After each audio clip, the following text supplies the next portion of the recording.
Well, after 2 years of waiting, the second volume to Netflix's Love, Death and Robots has finally released. I have to say that I'm really glad Netflix even greenlit this series to begin with. A science fiction anthology series showcasing so many different art styles and animation techniques is an absolute goldmine for imaginative storytelling. I remember watching the first season right as it came out and being really impressed by it. Most of the episodes were so creative and had such a clear level of passion behind them that even if the story wasn't the most elaborate thing in the world, I still found myself completely captivated by what it would show next. And even the episodes that I didn't really care for were still at the very least highly impressive from a production standpoint. Now, the first season wasn't perfect, and I did have my share of criticisms toward it. The two big ones being that I thought certain episodes didn't really do much with their premise and really just left me wanting a lot more out of them. Looking at you, Ice Age. And my second issue was with the excessive use of nudity and profanity. Now, I'm not one to get all hung up on these kinds of things, but I honestly found most of the swearing and nudity really unnecessary and gratuitous,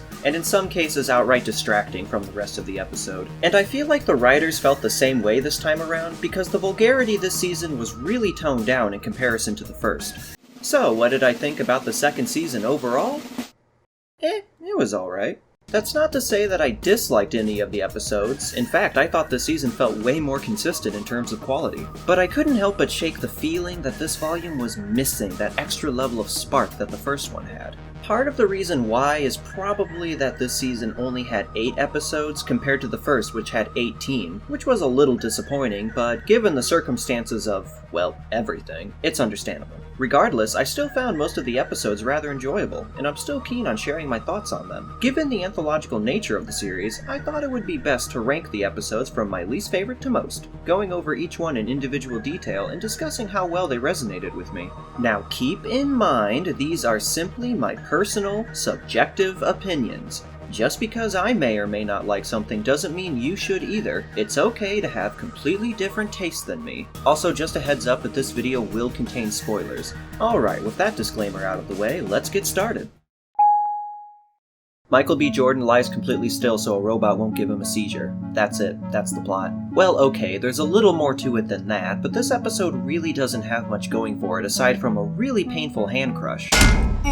The thing is, I feel like this episode could have benefited from actually being a bit longer instead of shorter. Like, imagine if throughout the episode, we got to hear the pilot's inner monologue as he reflects on his life, his thoughts gradually becoming increasingly more insane with no possible sign of escape. Granted, I get that this episode was going for more of a purely visual and subdued type of narrative, and that it's generally better to take a show don't tell approach. But I don't know, it could have at least had a little extra something to give it a bit more impact. We're also shown throughout the episode several flashbacks explaining what the pilot was doing earlier and how he crash-landed on the planet in the first place. But personally, I thought it was kind of pointless having these parts of the story be conveyed through flashbacks. It felt like the plot would have flowed much better if it had simply started with these scenes and moved through them naturally. This also would have made the ending with the flashlight much more satisfying, as it would have served as a neat Chekhov's gun moment from earlier, instead of just showing up when the plot needed it to. Speaking of which, I will give the pilot some props for his clever thinking in defeating the robot. I guess all that training with the house cat finally paid off. But as it is, this episode was just kind of poorly structured and somewhat lackluster to me. Moving on.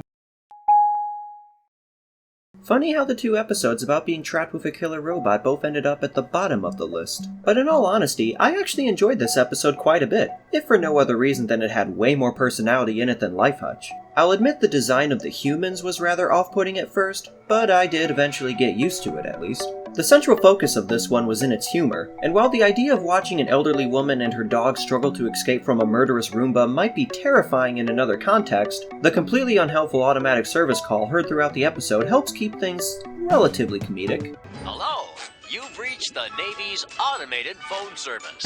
Squidward! The robots are running the Navy! This bit in particular got a pretty good laugh out of me. What do you mean, no? It could come down to you or it, and believe this, any pet would sacrifice you in an instant. Look into their cold, animal eyes and tell me they wouldn't.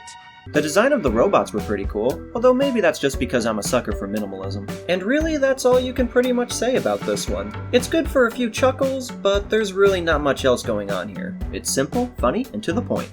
Oh yeah, and justice for Cowboy Fish. This was one of those episodes with a story that I really wanted to see more of. Out of all the episodes this season, this is the one that felt the most like a pilot to me, and by that I mean I could easily see this serving as the beginning of a much longer, more in-depth story. The first half of the episode does a really great job at establishing both the world and characters purely through its visuals. One example being how people who steal water are punished, which is never commented upon or comes up again in the story, but it does a perfect job at introducing audiences to what kind of place this is in an organic fashion. The desert landscape is just gorgeous to look at, as is the supply town Snow travels to at the beginning, albeit in a more post-apocalyptic wasteland sort of way.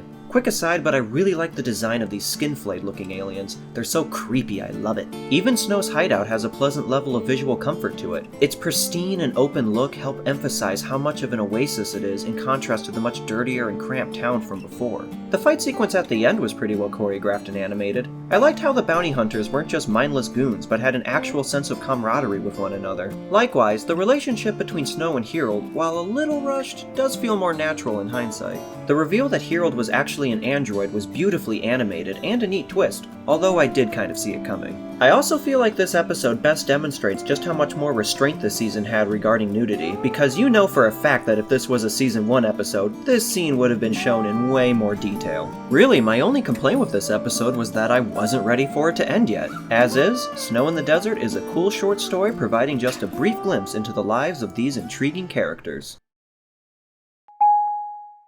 A creepy story that felt straight out of Lovecraft, minus all the racism. To be honest, I almost put Snow in the Desert above this one, but the spooky atmosphere and distinct impressionist-like art style put it just over the edge for me. And can I just say that it's really fitting that this episode went with this kind of art style? Not only does it help match with the turn of the 20th century time period, since that's when Impressionism was most prominent, but it also adds a sense of whimsical eeriness to everything, like some kind of contemporary dark fairy tale. And yeah, I quite enjoyed how this episode gave off slight Lovecraft vibes. I know that when most people think of his work, they tend to think of his more incomprehensible cosmic horror style of writing, but he also wrote a lot of relatively simple and straightforward stories like the kind seen in this episode. A humble man is lured into a field of tall grass by some strange lights, finds himself hopelessly lost in the seemingly never-ending maze, and then has to escape from some eldritch monstrosities. These things are so freaky looking with their faceless faces and their grotesque mouths. The shift in frame rate at certain points also added to the overall creepiness of their appearance. They kind of reminded me of the Wendigos from Until Dawn in that respect. However, one issue I had with this episode was that I didn't really care for the ending monologue told by the conductor. I felt like it took away from the more open-ended nature of the story. I know this isn't a literal explanation of the creatures and that it's more of the conductor's own interpretation of things, but I don't know, I could have done without it. Personally, I find it scarier when weird stuff in horror stories isn't given any explanation. It just sort of exists. I did find it somewhat haunting when the conductor stated that these incidents with the creatures keep happening whenever the train passes through this area, which just made me shudder to think about how many other passengers weren't as lucky as Laro was. Additionally, this was another episode that I think really could have benefited from being longer. On one hand, I'm glad it didn't overstay its welcome and kept things concise, but on the other hand, I don't think a little more time spent would have hurt anything. Perhaps have Laro spend more time lost in the field, desperately looking for a way back to the train, all the while slowly building up the mysterious and increasingly sinister lights following close behind him. Overall, a decently scary episode. I just wish it was a bit longer. This one was a perfect example of the kind of episodes Love, Death, and Robots is well suited for. Short, what-if scenarios tailored with unique animation. The stop-motion art style was fitting given the Christmas setting, and while expected, it was appreciated nonetheless. While the length of the episode was initially a little jarring, seeing as it's the shortest episode in the season, it really didn't have to be any longer than necessary. It told everything it wanted to in just a few short minutes. It came, did its thing, and went. Just like Santa Claus. Oh Jesus Christ! This ain't your Rankin Bass Santa Claus, no sir. Prior to the reveal, I knew that whatever version of Santa this was going to be, he probably wasn't going to be a particularly jolly depiction. I just had a hunch. But I certainly was not prepared for this thing. But I gotta say, it's pretty memorable at least. What with the unsettling hand gestures and raspy hissing voice. Maybe it's just me, but this episode feels like the kind of thing Adult Swim would have aired around the holidays. I feel bad for any potential kids that'll accidentally stumble upon this episode, but I guess it'll help traumatize them into being on their best behavior around Christmas, so win-win for the parents. Also, in a dark, twisted way, I found this episode oddly wholesome. Like I was so sure one of these kids was gonna be Judge Naughty and all hell would break loose. But nope, they're just good kids and are rewarded for being so. All in all, a brief episode, but a good one. What would have happened if we weren't good? When I first watched this episode, I thought it was just okay, but the more I thought about it, the more it started to grow on me. The scientist's narration is quite captivating to listen to. He conveys so much enthusiasm and respect while describing the giant in such vivid and ethereal terms, making it pretty easy for viewers to understand his mindset. I think the reason why this episode resonated with me so much is because of how poignant of an allegory it is. As the episode carried on, it became pretty evident that the giant represented how humans treat such otherwise magnificent and rare specimens of nature. How something that was once so pristine and awe-inspiring has now since been reduced to just another tourist spot, where people feel free to litter and vandalize. This episode shines a spotlight on this all-too-common cycle, how seemingly so few people truly realize and appreciate the wonders that exist in this world around us. I also felt that the story is a perfect example of an unreliable narrator. Maybe I'm reading between the lines too much, but I feel like there's an underlying implication that the corpse of the giant is in actuality simply a beached whale, and that we're just seeing it as human-like through the scientist's more romanticized eyes. Given that no one else seems to comment on the appearance of the corpse, and later on certain body parts taken from it are stated as belonging to a whale, I wouldn't be surprised if this was the intended conclusion we were meant to reach. Regardless on whether or not the giant is truly how it appears to be, its legacy is one of melancholic tragedy. No matter how initially astounding something might be when it first captures our attention, the novelty quickly wears off for most people, and whatever glory it once inspired is sadly forgotten. A once beautiful part of the world humans didn't deserve is soon rendered ugly and inert, waiting to be washed away by the waves of time. As for why this episode only ranks third for me, while I do think it's an interesting story to listen to, it's not quite as engaging or dynamic as the last two entries. Still, I couldn't help but share in the fascination regarding such a unique and bittersweet image.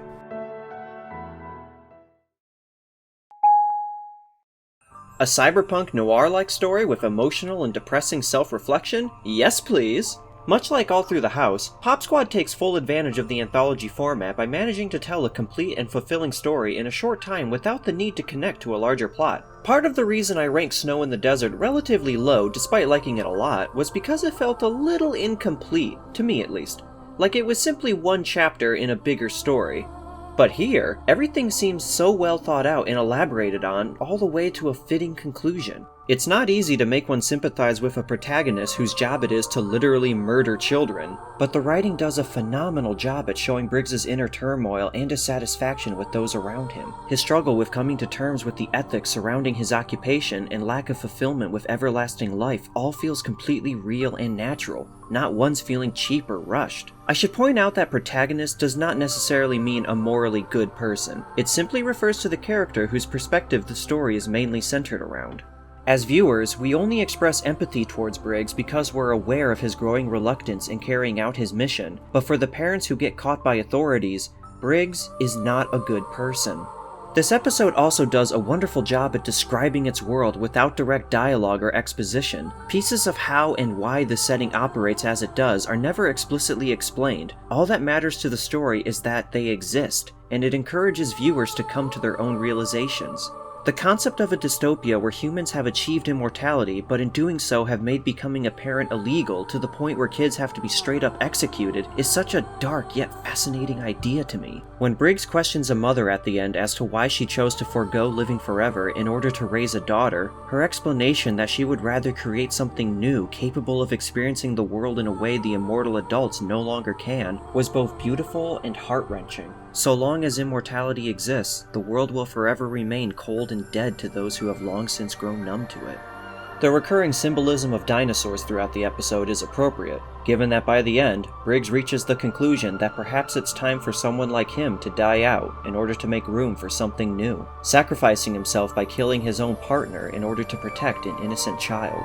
This was another example of the kinds of episodes that I most enjoy out of this series, the ones that introduce you to a unique scenario, do something interesting with it, and leave behind just enough of a whimsical and creative impression on you, the kind that makes you imagine what else might occur in this world it presents. I debated over whether or not Pop Squad should have been my number one pick, but in the end, the last entry very nearly edged it out.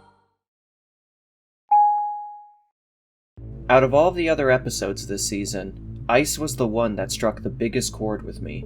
All of the best elements seen in other episodes are on full display here. It checks off every single one of the boxes Love, Death, and Robots needs in making a great episode. From its natural sense at establishing a believable and fleshed out setting, to its concise yet endearing story and characters. So much is said about this universe in an entirely organic and immersive fashion. We're told everything we need to know entirely through quick exchanges and visual deductions, and none of the details provided feel irrelevant to the story. The futuristic slang used throughout also went a long way in helping the world feel lived in by having the characters speak like and behave in ways one would if they actually grew up in this kind of environment. Honestly, I could talk about the world building in this episode all day, but I feel like most of what I said about Pop Squad in this regard also applies here. The main reason this episode made it to number 1 for me was largely because of its art style. Done by the same studio that did Season 1 Zima Blue, Ice exhibits such a distinct and gorgeous look to its animation, lighting, and editing. I especially liked how the visuals adjusted in order to better match the mood of the scene, ranging from calm and intimate to intense and large in scale when needed. It's a relatively small touch, but it really goes a long way in capturing the emotions of the characters in these moments. Although I recognize the animation of episodes like Snow in the Desert as being very impressive technical-wise, I personally prefer the more expressive and abstract style utilized here, showing off the areas in a visual medium where animation surpasses live action. I also really enjoyed the story itself, especially the lesson it ends on. Sedge expressing how ostracized and overshadowed he feels against his brother due to being the only unmodded human around is a brief scene, but it tells us all we have to know about the motivations of both Sedge and Fletcher. The dynamic between Logan and the other teens show that, in spite of their delinquent behavior, the other group members still hold a level of respect towards one another. And yeah, this kind of stun is exactly the kind of reckless thing teenagers would do if given the opportunity. Fletcher faking his injury in order to give his unmodded brother a chance to impress the others is a pretty touching sentiment, even more so when Sedge realizes the truth at the end but doesn't confront his brother about it, instead accepting the gesture for what it is. To summarize, Ice is Love, Death, and Robots firing on all cylinders. It has everything I want out of an episode of this series: gorgeous animation, characters with a real sense of depth to them, and a complete story told entirely in a single episode. While I still prefer the first season just a bit more, I do think this season overall was a step in the right direction for the series, and I'm looking forward to what it has planned in the future. I've been Legatus Rift, and thank you for watching.